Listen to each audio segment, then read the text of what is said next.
Hi, I'm Tyson Franklin, and welcome to this week's episode of It's No Secret with Dr. T. This is the mini episode that usually comes out on a Friday. Sometimes it's a Saturday morning. With me today, I have Chris Desmond, who's the host of a podcast called Uncomfortable is Okay. Chris' background is physiotherapy. He lives in New Zealand, windy Wellington, and today we're going to talk about resilience. So, Chris, how are you doing today? I'm very good, thank you, Tyson. Thanks so much for the opportunity to come and have a chat with you. So, we've been friends now for a couple of years. We met through podcasting, and I've been on your show, and you are now a repeat offender because you have been on It's No Secret with Dr. T before, and I will put a link in the show notes to that particular episode, and I think it was called Uncomfortable is Okay, and it was really early on. That was going way back. I think it was within my first 10 episodes. It was episode 7 called Uncomfortable is Okay. So I will put a link in the show notes so people can hear that. But today we're going to talk about resilience. And what I'm going to do, I'm just going to hand it over to you and let you talk a little bit about resilience. And if I have any questions, I'm going to dive in and I'll ask. So over to you, Chris. Definitely. Thank you, Tyson. And hopefully I'm a little bit more eloquent this episode than I was, 120 or 130 episodes ago. Something like that. But the reason that I wanted to talk about resilience is it's something that I talk to people on my podcast about very frequently, about challenges that they've taken on and overcome. And I think it's a really important topic for small business and small business owners especially. And resilience it's a bit of a buzzword at the moment. But the way that I think about it is that resilience means to be able to navigate and recover from challenging situations quickly, which I think you're a reasonably successful business person, Tyson, and I'm sure a lot of people that listen to your show would also agree with that. And even as a reasonably successful business person, I'm sure that you've faced down and had to navigate a lot of challenges in your business career and in your life as well. Yeah, there's been a few. Yeah. So with people that are involved in starting up a business, I think that's a really good way to start to build resilience because everything that you're doing is challenging, everything is new. For the people that have been in business for a while, resilience is sometimes something that is harder to cultivate because you have got into a bit of a groove, things are trucking along okay. And because things are trucking along okay, often you don't want to change things up too much. But as I'm sure the listeners of your show know, that if you're not changing things up, then you start to slide backwards. But one thing that is important about resilience as well, especially for small business owners, a lot of your listeners are probably saying, well, I'm in business. Why do I need to think about resilience? What's that going to do for my business? Is it going to make it better in some way? And I think that word sometimes too, people hear the word resilience and they're going, oh, is it just one of those woo-woo words? It doesn't really mean anything. It's it's like when people hear about, you should be doing personal journaling. People go, oh yeah, seriously. And I think the word resilience sometimes, or unfortunately, comes into that category. It does. You don't need to buy like a mindful coloring book to get into resilience, but basically it's getting better at overcoming challenges. And if you are better at overcoming challenges, then it improves your ability to do hard things. And as we talked about before, doing hard things in business is essential because hard stuff comes up all the time that you need to get through. And if you don't get through it, then basically your business fails. So resilience breeds persistence. And persistence, hopefully, if you apply it in the right direction, breeds success. So if you can cultivate resilience in yourself, you become more persistent, you become better at taking on challenges. And if you're a solo practitioner, then that's fantastic. That's probably what you need. But if you're running a team as well, it's important to breed resilience in them also. Because if you can breed resilience in the people that are working for you, they get better at taking on challenges. So what you can do is you can delegate more hard stuff to them to take that off your plate, to free up time for you to work on your business. It leads to you having a more skilled workforce, which probably leads to you having to pay them more as well. But paying them more to do more better work for you I think that's a really good trade-off. If you can breed resilience in your team as well, what that does is it is going to decrease turnover as well. So people, contrary to popular belief, people do like a challenge. It keeps them engaged. Yeah, that makes sense. A challenge at an appropriate level. So if you can breed resilience in your team, they get better at taking on challenges. They get better at doing the hard stuff. They become less overwhelmed with work. So they don't think, oh, stuff this. Tyson's just working me to the bone here. I'm just going to up sticks and head off. So if your staff... And I think I did hear that a few times. Yeah. If your staff are more resilient, they're more likely to be engaged with you at work, but they're also less likely to leave. So you don't have the cost of hiring and training new staff. Also, if your staff are more resilient, they tend to take less sick days as well. And when you're talking about resilience, you're not talking about they need to harden up. Hardening up and being resilient are two completely different things. They are. So hardening up, I think, is something, I think, as Kiwi and Aussie males, we get told, oh yeah, just walk it off. She'll be right. Just kind of push through it, which has its place. But being resilient is actually having the skill set to overcome these hard times. So it's not just kind of pushing through it blindly, which is quite detrimental sometimes, because if you just push through it blindly, it can lead to burnout, it can make you sick, make you unwell, overwhelm you as well. And when you get overwhelmed, your productivity and the quality of your work decreases too. Yeah. So becoming resilient is kind of almost the opposite to just trying to push through something. It's figuring out a way for you to go through it whilst keeping yourself healthy and delivering quality work at the same time. So if you're more resilient as a business owner, but also you have more resilient staff, at the end of the day, it's going to lead to more profits, assuming that you have a pretty decent product as well and some good marketing. Yeah. Where does somebody start? How does somebody build resilience? You know, somebody goes, okay, I need to be more resilient. That's great. Where do I start? How do I build that skill or that trait in me? That's a really good question. And the way that I like to do it is to get people to strategically step out of their comfort zone and take on a challenge. Now, whatever direction you step out of your comfort zone is going to be hard, and it's going to challenge you. And at the end of the day, it's going to make you more resilient. But I like to do it strategically towards one of the goals that you have in your life, whether that's business goals. Say, hey, I want to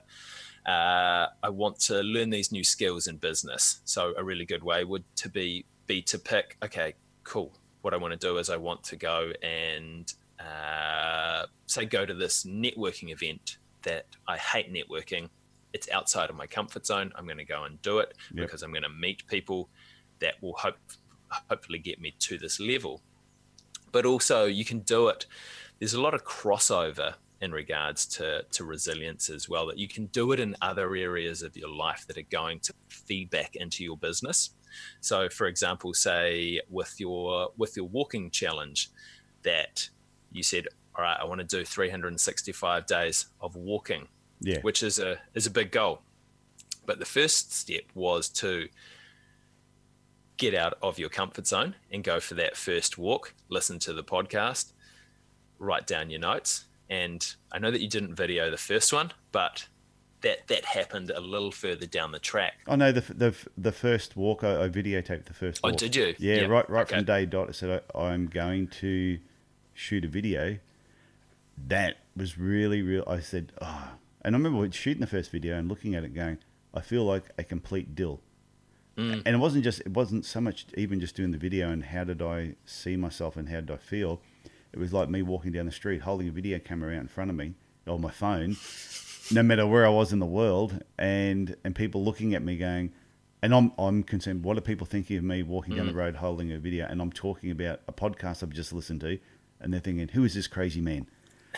But after about 50 of them, I started to get more comfortable. Mm.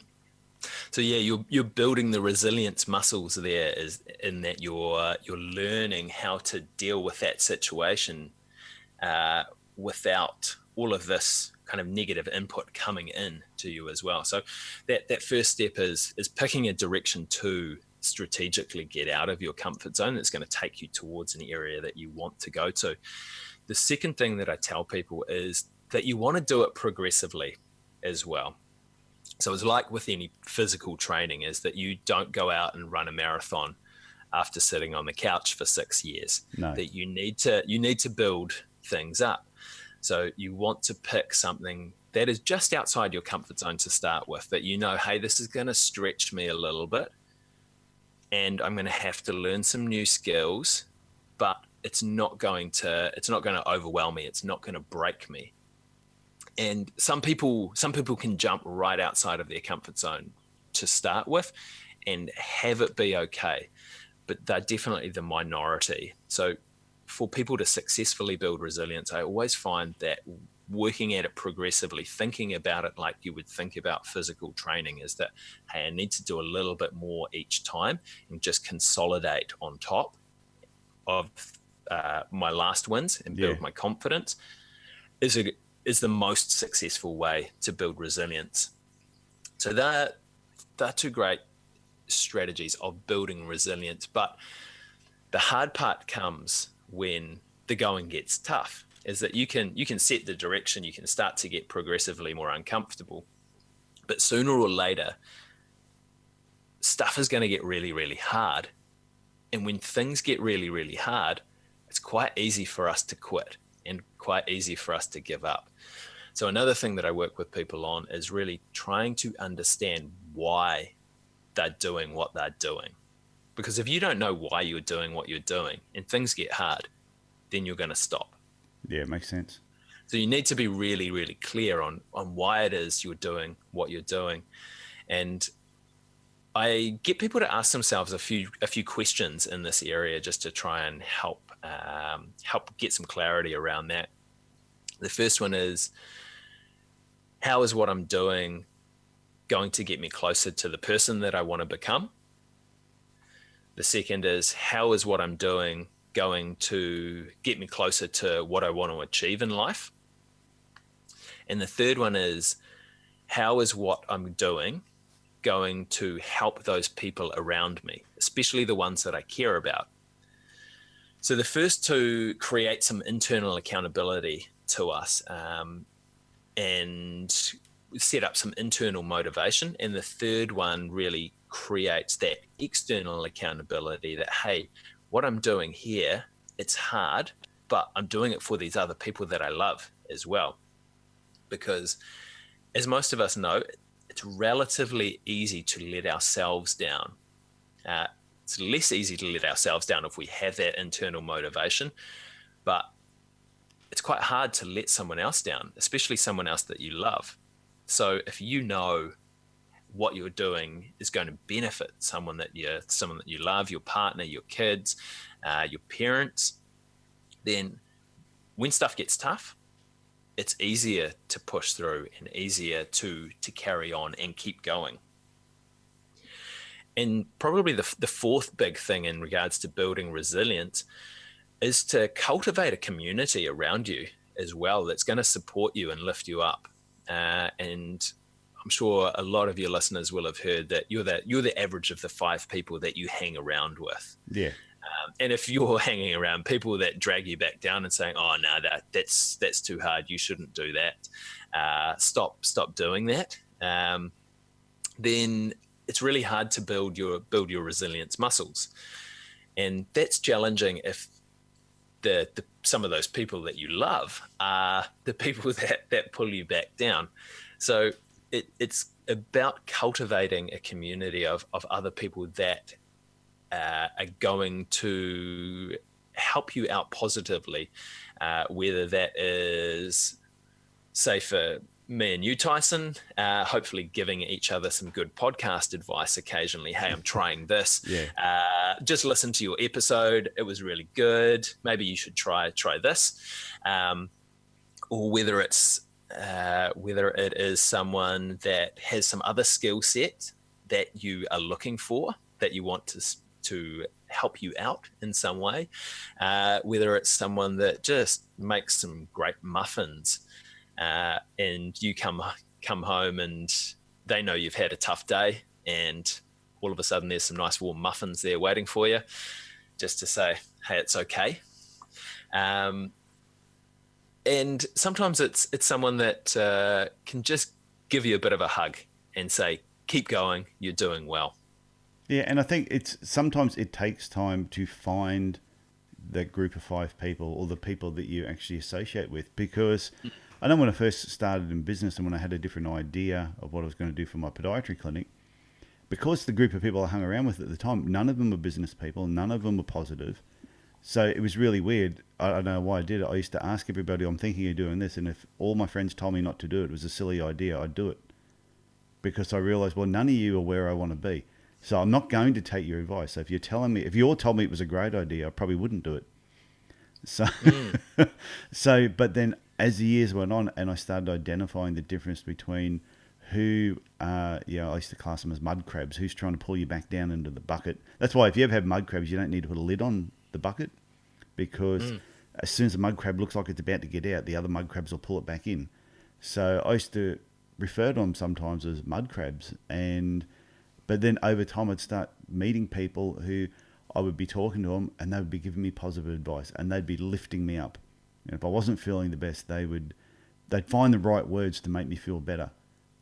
And slowly over a number of years, you slowly built the group of people around you, which definitely helps you become more resilient.